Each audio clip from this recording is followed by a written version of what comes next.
Hey, it's Mike here, and today we're going through a prompt engineering mastery. We're going to cover so much today, the great things to do, the wrong things to do, and all the frameworks that you can use to create content. Use these prompts in your day-to-day life to build a business that you're trying to build and generate 6 figures per month with this over time. So let's dive right into it. We're going to cover the RICE framework. Yes, it sounds funny, but it is a 4-phrase prompting system that turns amateur prompters into professional grade outputs. We're going to go through a cold email mastery, the exact prompts, the templates to create banger cold emails, and of course sign clients, book calls. That's the main goal there. We're going to go through platform specific prompts, that's for Twitter, LinkedIn, then advanced techniques with prompting, prompt stacking, constraint-based prompting, and much more. And then the 7 deadly prompting sins, common mistakes, and then resources that you're going to be able to take away at the end of this today. You'll never write a bad prompt again, and your AI outputs will finally match the quality you actually need for your business to elevate to that next level. Here's what 99% of people do. They type in, write me a cold email.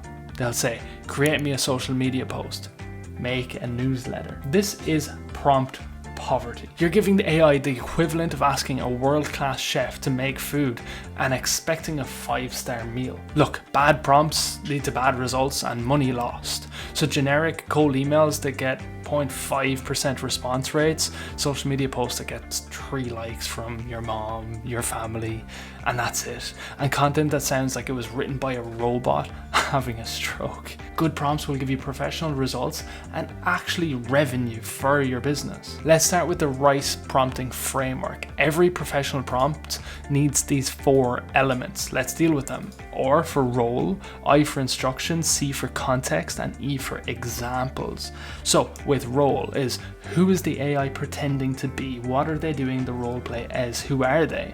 Instructions, what exactly do you want done? What do you need completed? Context, what background information does it need on what you're performing? And examples, show it, don't just tell it. Showcase it.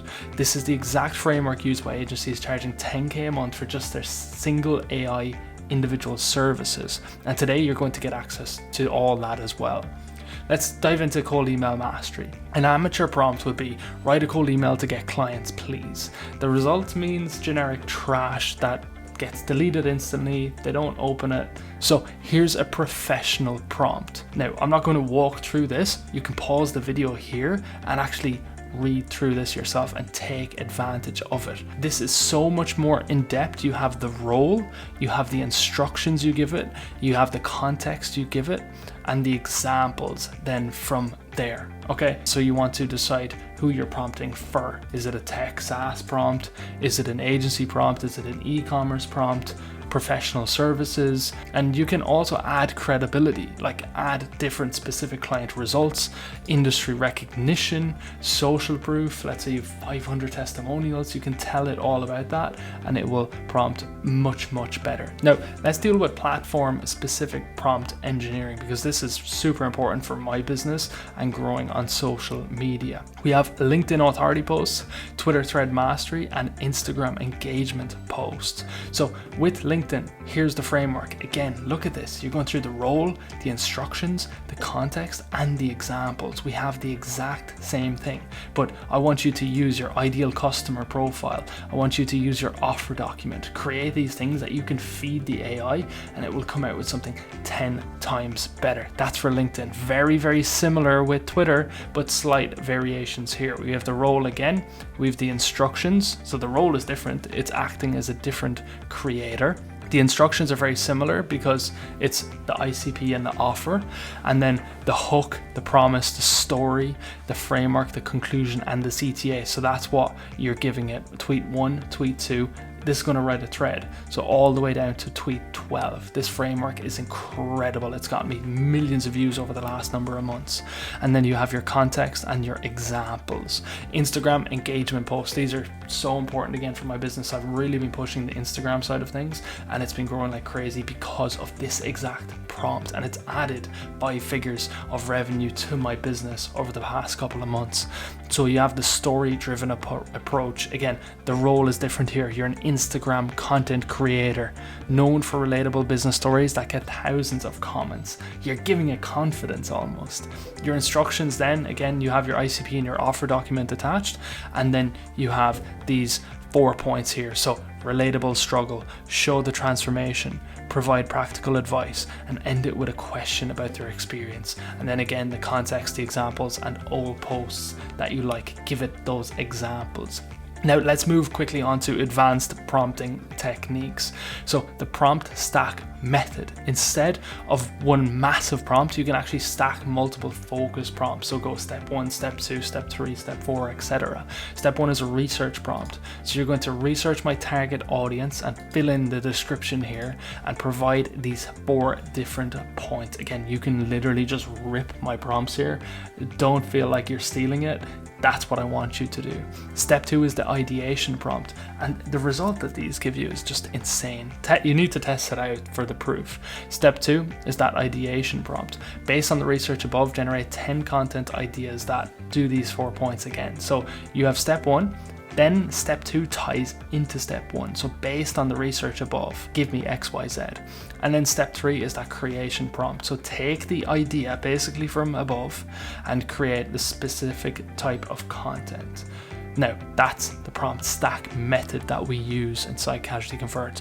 From there we have constraint based prompting. Bad prompt is telling it write an email. That's terrible. It's not going to get you results. A good prompt is write a 150 word email that includes exactly 1 question, mentions a specific metric, and ends with a calendar link. You can feed it links, you can give it your landing page, you can give it the copy, all of this. And constraints work because it's really specific, right? It forces creativity within boundaries. It produces more focused outputs and eliminates rambling and creates consistent brand voicing for you. We also have the 3-pass method. This is a cool one, right? Very simple, very straightforward, very short. But phase 1 or pass 1 is to generate initial content with a basic prompt. Pass 2 is to make this more specific trait. So fill in your specific trait here, make it more persuasive, make it more actionable. And you can use this after you've done the above. And pass 3 is to optimize for a specific goal. So higher open rates, more engagement, better conversions, whatever that might be. Now, really important to move on to the 7 deadly prompting sins that it's genuinely disappointing the amount of people that are doing this. Number 1 is the vague ask. So a bad prompt here would be telling it to write good content. A better prompt, being less vague, is write a 300-word LinkedIn post that teaches SaaS founders how to reduce churn by 20%. Okay, it's fine, but then you can go to this. Create a 150-word cold email for marketing directors at 10 million plus SaaS companies that highlights how our AI tool increased lead quality by 40% at similar companies, includes 1 specific case study metric, and ends with a soft ask for a 15-minute demo call. Look at the difference here. Yes, it's more work, but the result here, you're going to get something absolutely insane. There's the no context prompt, so missing audience, industry, or situation details, and always include who, what, when, where, and why. So remember this, always include who, what, when, where, why. I won't waste your time walking through this example again, but you can use this exact example. Number 3, the example free zone. So what not to do here is describing what you want without showing it. You're better off including 2 to 3 specific examples of desired output. So I'll often take screenshots of other people's content, whatever that might be, and give it good examples. Again, you can use this exact prompt. I want you to steal these, okay? But make sure you subscribe. If you're using this, make sure you subscribe and like the video. That'd be much appreciated. Number 4 is one size fits all. So not to do again here, using the same prompt for different audiences. It's not going to work. It's not going to get niche down. It's not going to generate you good results. The good and the right thing to do here is customize prompts for each target market. And again, we have a great example here on that.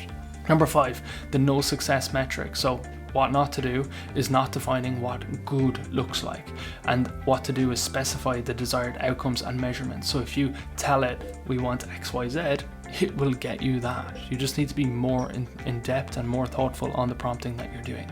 Number 6 is forgetting the brand voice. A lot of people have generic tone that sounds like everyone else, but what we want to do is include specific voice and personality guidelines, personality traits, and you can feed this into a GPT project very, very easily, to be honest. And number 7 is no iteration. So if you always use the first output without refinement, it's maybe for basic day-to-day questions it's fine, but you always need to improve with follow-up prompts. So look here, you can see a great example. Refinement 1, 2, and 3. There's resources here, so if you comment AI, I'll put the link in the description, and then you'll be able to take these resources. And the bottom line is, prompt engineering is a skill, not a hack. And amateurs think AI should just know what I want, even though it can't. One prompt should do for everything. And if it doesn't work, the AI is bad. It's not the case. So if you like this video, subscribe, like it, and take care. We'll talk soon.